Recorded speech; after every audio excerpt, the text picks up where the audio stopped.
Maria, og jeg arbejder i Kompetencebroen som ernæring- og sundhedsrådgiver og som zoneterapeut. I dag vil jeg fortælle dig lidt om søvn.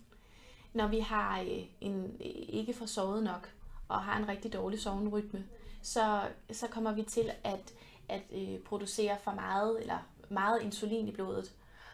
Og insulin, det kan være rigtig godt, for det hjælper sukkeret ind i cellerne og ind i vores muskler, sådan så vi ikke får type 2 diabetes og alle de her ting. Men for meget insulin kan også lave for meget ballade, og nogle gange er det det, der gør, at folk bliver overvægtige.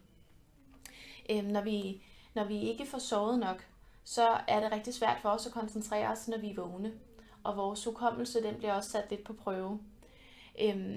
Der er et eller andet helt magisk ved søvn, som er svært at forklare, men ligesom med vand, så kan vi bare ikke lave en pille, der indeholder alt det gode, der er i vand eller i søvn. Man kan sige noget om, at når vi sover, så restituerer kroppen, og cellerne fornyes, men der sker også et eller andet inde i vores sind. Vi får bearbejdet det, vi har oplevet i løbet af dagen, og det gør det lettere for os at navigere i livet sådan til dagligt. Når vi har en god søvn, så har vi som regel også et godt helbred, fordi på en eller anden måde, så har det bare en rigtig, rigtig stor indflydelse på vores helbred, om vi får sovet om natten.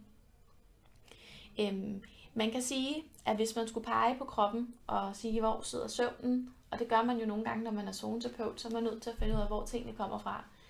Så kan man sige, at det sidder lige her mellem øjenbrynene i pinealkirtlen, som i virkeligheden er vores indre ur. Der er nogle kineserne, de vil mene, at det måske endda er pinealkirtlen, der bestemmer, hvor langt levetid vi egentlig har her. Og det handler lidt om, at melatonin, eller at pinealkirtlen, det udsender melatonin, som er det her søvnhormon. Når jeg arbejder som zoneterapeut og får nogle klienter ind, som fortæller mig, at de har svært ved at sove om natten, så kan jeg lige vise dig, hvor jeg vil arbejde under foden. Så vil jeg arbejde her, fordi der sidder pinealkirtlen. Og så vil jeg finde ud af, hvad årsagen er til, at de ikke sover. Og ofte så handler det om stress.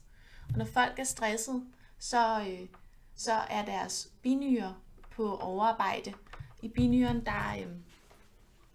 binyren, den udsender de hormoner, de her stresshormoner, som vi har hørt rigtig meget om, og som i øvrigt også kan gøre, at vi har svært ved at tabe os i vægt.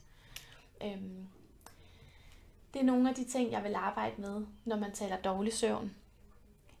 Så kan man sige, at der er en masse anbefalinger for, hvor meget vi skal sove. Det anbefales, at vi skal sove 7,5 timer i døgnet, og det er anbefalingerne for det generelle menneske. Og nu har jeg aldrig mødt det generelle menneske, og jeg er i hvert fald ikke et af dem selv. Så man kan sige, at der er også noget individuelt i, hvad der lige passer os, og det kommer også an på, hvor vi er i vores liv. Det er sjældent, at babyer sover igennem 7,5 timer uden at vågne, og det samme med ældre mennesker, de sover også mere i løbet af dagen. Så vi skal også huske at lære at mærke efter. Jeg håber, at du kan bruge min råd til noget, og så håber jeg, at vi ses i Kompetencebroen.